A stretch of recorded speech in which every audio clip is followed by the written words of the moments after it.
केदारनाथ में आया जल प्रलय हजारों जिंदगियों को लील गया, लेकिन एक ऐसे विवाद को जन्म दे गया जो थमने का नाम नहीं ले रहा है। पूजा कहां कराई जाए, केदार मंदिर में या ऊखी मठ में, इसको लेकर मतभेद हैं। और इसी पर जवाब देने के लिए आज खुद मेरे साथ मौजूद हैं शारदा और द्वारका पीठ के शंकराचार्य जगत गुरु शंकराचार्य स्वामी स्वरूपानंद सरस्वती जी। आपका स्वागत है शंकराचार्य जी। मंदिर प्रमुख रावल कह रहे हैं जो मैं कह रहा हूं वो सही है, बाकी सब कुछ गलत है। वो कह रहे हैं कि शंकराचार्य को कुछ नहीं मालूम। ऐसा है कि वे जो बात कर रहे हैं जानकारी की, ना तो उनकी जानकारी को हम प्रत्यक्ष देख रहे हैं और न वही हमारी जानकारी को देख रहे हैं जी।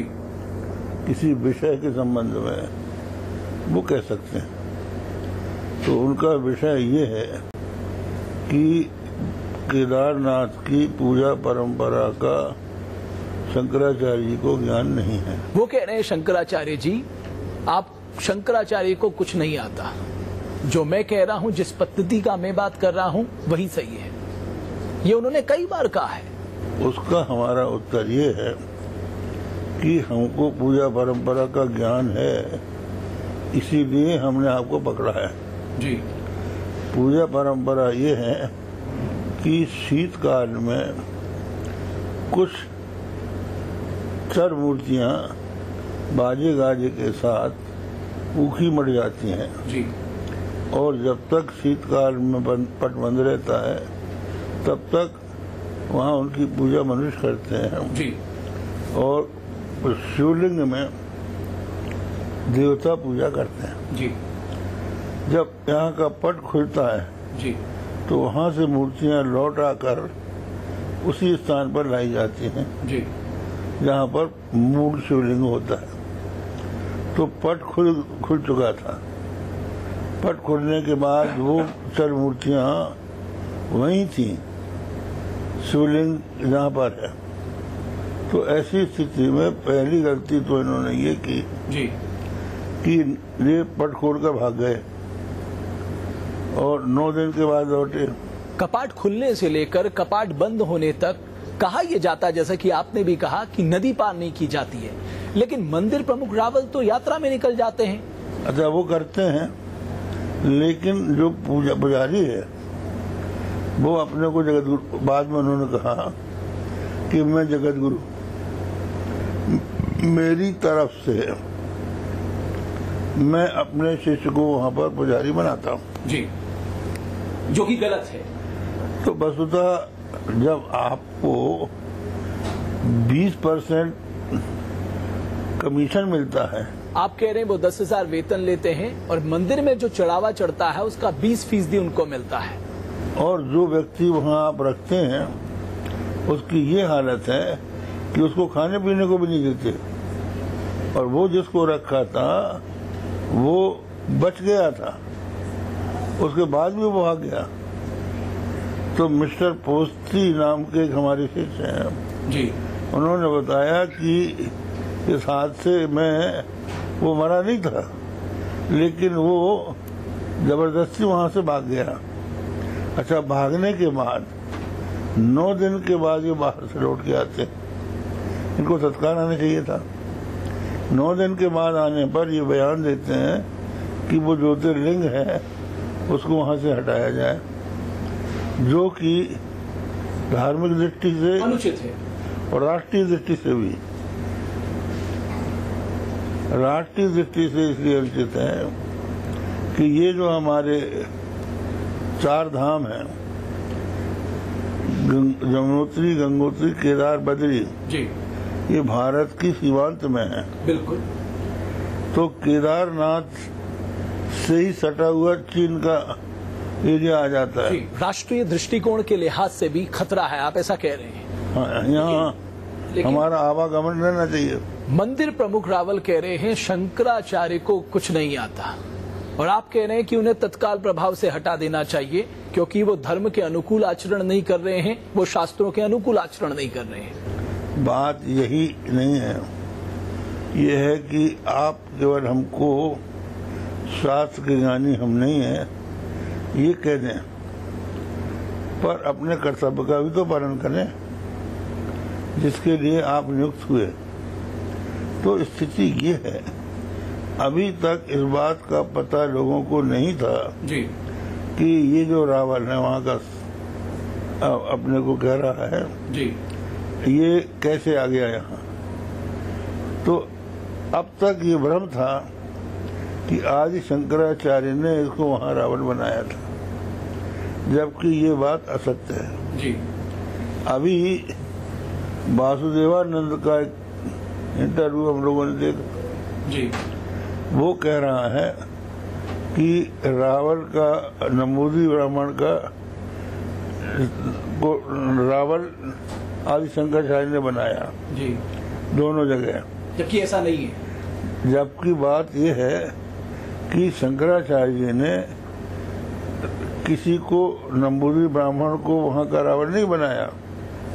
शंकराचार्य के बाद उनके जो प्रमुख शिष्य थे तोटकाचार्य जी वो वहाँ के अधिपति बने उत्तराखंड के, और तोटकाचार्य के बाद 43 शंकराचार्य उत्तराखंड में हुए। वो शंकराचार्य क्रमशः होते रहे। ऐसा लगता है आपने सबकी कुंडली निकाल रखी है, भूत और वर्तमान आपने निकाल के अपने पास रखा है। हमारे यहाँ उसका लिस्ट है जी, तो वहाँ के शंकराचार्य हैं, हमारे पास उसका लिटरेचर है। तो उसमें 21 तो चिरजीवी है और 22 का बद्रीनाथ टेम्पल कमेटी है जी। उसमें इतिहास है। वो कह रहे हैं जो मेरे मन में आएगा वो मैं करूंगा, मैं शास्त्र पद्धति के हिसाब से चल रहा हूँ।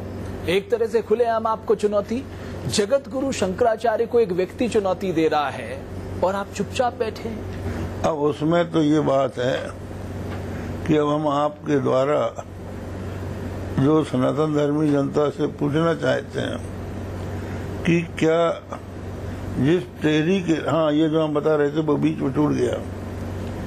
जब 43 शंकराचार्य रहे जी, उसके बाद रामकृष्ण नाम के अंतिम शंकराचार्य दिवंगत हुए, तो टेहरी के राजा ने वहाँ के लोगों को रावण बनाया। जी, एक नंबूदी ब्राह्मण को बनाया बद्रीनाथ में, और इसको शायद बनाया हो तो बनाया हो, ये कैसे बन गया हम नहीं जानते, ये इसी से पूछा जाए। आप कह रहे हैं उन्हें मंदिर का प्रमुख जो है वो गलत तरीके से बनाया गया, और किस तरीके से बनाया गया वो कोई नहीं जानता, ये आपका आरोप है। और अगर टेहरी नरेश ने बनाया तो टेहरी नरेश अब नहीं है जी, उसकी प्रिवी काउंसिल खत्म हो गई, तो उसके बनाए हुए आदमी की जो प्रिवी पर्स हो रही है कि चढ़ावा का 20% वो ले रहा है, बिल्कुल। ये किस आधार पर ले रहा है, और काम धाम कुछ करता नहीं होता। यानी अब मंदिर प्रमुख को हटाए बिना आप मानने वाले नहीं हैं। जगत गुरु शंकराचार्य का 1 पॉइंट प्रोग्राम,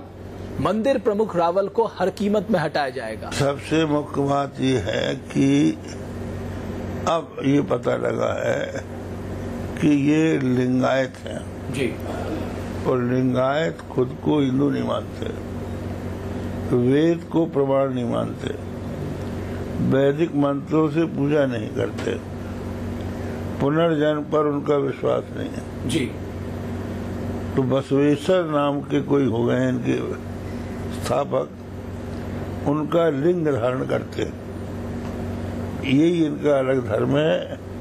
तो ऐसे व्यक्ति को हमारे 12 ज्योतिर्लिंगों में जी, पूजा करने और उसका चढ़ावा लेने का कोई राइट नहीं होना चाहिए। वो हटने को तैयार नहीं, आप उन्हें हटा के ही दम लेंगे, ऐसा आप कह रहे हैं। लेकिन शास्त्रों में ये भी कहा जाता है कि जिस पवित्र धाम के बाहर शव पड़े हो वो सूतक की स्थिति में आता है।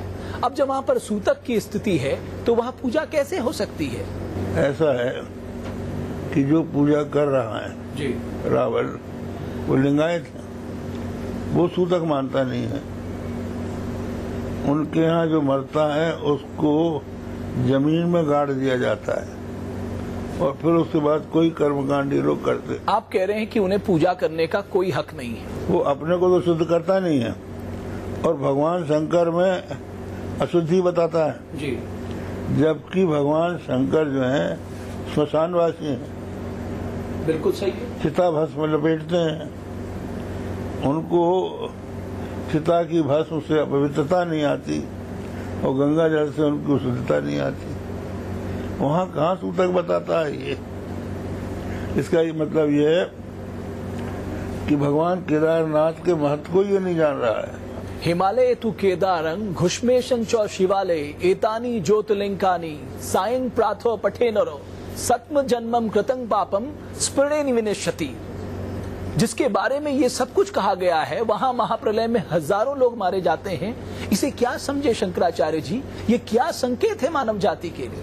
ऐसा है कि ये जो अधिकार है, ये बद्रीनाथ केदारनाथ समिति एक बनी जी, जो 1940 में बद्रीनाथ केदारनाथ टेम्पल एक्ट के आधार पर वो पूजा के लिए अधिकृत हुई है।